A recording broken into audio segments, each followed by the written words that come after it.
Assalamualaikum warahmatullahi wabarakatuh.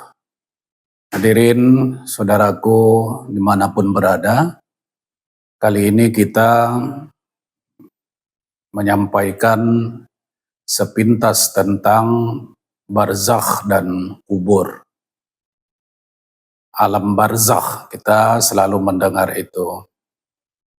Kalau kita lihat di dalam bahasa Al-Quran, misalnya di dalam surah Ar-Rahman ayat 19 dan 20, Allah berfirman, marajal bahraini yaltaqiyan bainahuma barzakhun la yabghiyan.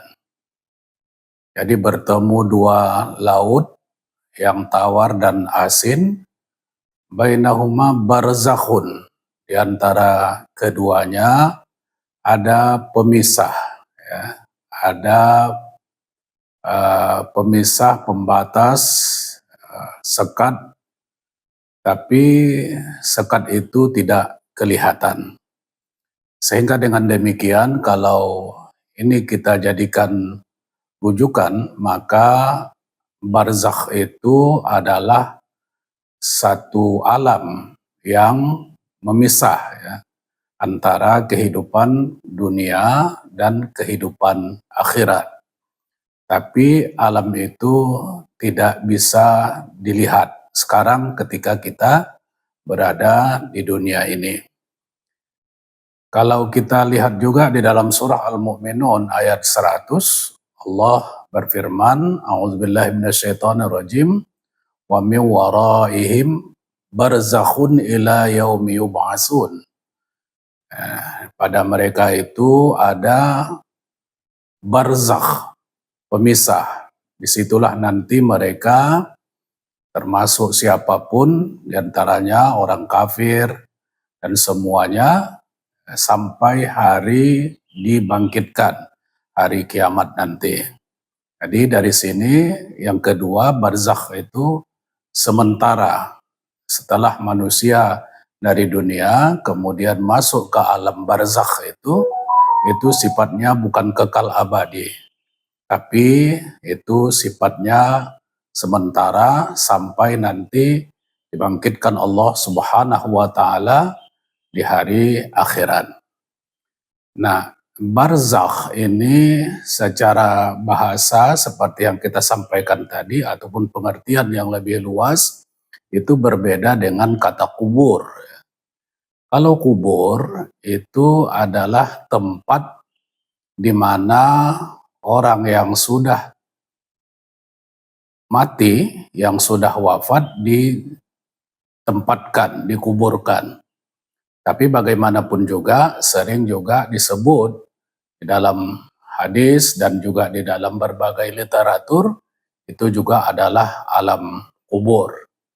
Nah, di alam barzakh ini berdasarkan hadis Rasulullah SAW riwayat Bukhari Muslim, itu seseorang yang sudah berada di alam barzakh atau di alam kubur, kita sebut begitu, dia bisa melihat apa yang akan diberikan kepadanya. Kalau seandainya dia termasuk orang-orang yang baik, ya ahli surga, maka dia sudah melihat tempatnya, diperlihatkan kepadanya tempatnya di surga, sehingga dialirkanlah ke alam barzakh itu kenikmatan-kenikmatan yang akan nanti diterimanya setelah dia selesai dari alam barzakhnya itu.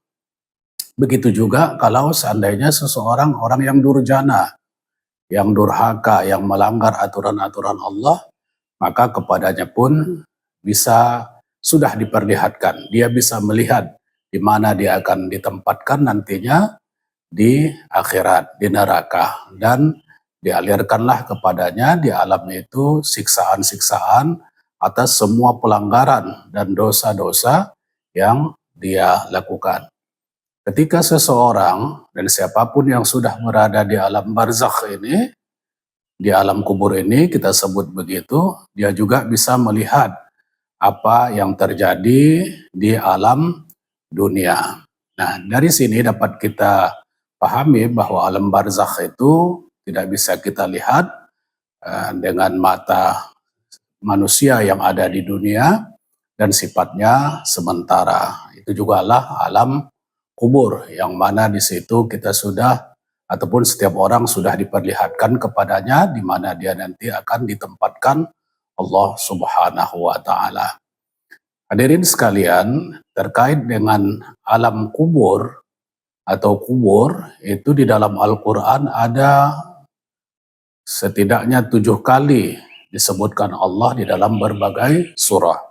Ada di dalam surah Al-Adiyat ayat 9, Al-Infitar 4, Abasa 21, Al-Mumtahanah ayat 13, Fatir 22, surah Al-Hajj ayat 7, dan surah At-Taubah 84. Ada 7 kali sebanyak hari-hari kita dalam satu minggu. Jadi karena itu dari isyarat ini hendaknya setiap hari orang mengingat alam yang akan dia tempati setelah alam dunia ini, alam barzakh dan alam kubur itu, agar apa? Agar dia bisa melakukan kebaikan-kebaikan di dalam kehidupannya, terus menghindari segala hal-hal yang bertentangan dengan garisan-garisan Allah. Laksanakan apa yang diperintahkan, ya, bertauhid, melaksanakan sholat, puasa, haji, sedekah, ya, baik dengan tetangga, dengan sesama, ikhlas dalam kehidupan, dan lain sebagainya. Dan menghindari semua pelanggaran-pelanggaran yang tidak diperkenankan, dilarang oleh Allah dan Rasul-Nya, agar kita bahagia dalam kehidupan kita ini menuju alam barzakh, tempat transit begitu lebih kurang, sampai nanti kita dibangkitkan kembali di hari kiamat di hadapan Allah Subhanahu wa taala dan ditempatkan di tempat yang terbaik, mulia, bahagia kehidupan dunia, alam barzakh dan juga alam akhirat. Mudah-mudahan ini bermanfaat. Wassalamualaikum warahmatullahi wabarakatuh.